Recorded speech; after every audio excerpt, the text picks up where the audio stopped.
جديد النهارده من شركه شمس لخدمات الكمبيوتر على اجهزه جيمنج استيراد فرز اول.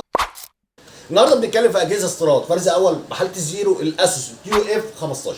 الكيو اف 15 اجهزه استيراد فرز اول. المواصفات بتاعتها الكور اي 7 الجيل الثامن ال 8750 اتش برامات 16 جيجا دي رام 4 هارد بيبقى 512 اس اس دي كارت فيجا بتاعه بيبقى جي تي اكس ال 1050 بيبقى 4 جيجا وبيعلى مع الرامات. طبعا شاشه 15 و6 فول كيبورد الكيبورد ار جي بي يا جماعه.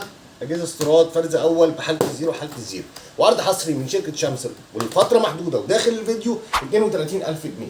استنى رايح فين؟ في اعلان تاني بمواصفات تانيه برضو الاسوس كيو اف 15 الكور اي 7 الجيل التاسع بقى ال 9750 اتش برامات 16 جيجا دي رام 4 هارد 512 اس اس دي كارت فيجا بتاعه يبقى جي تي اكس 1650 بيبقى 4 جيجا وبيعلى مع الرامات.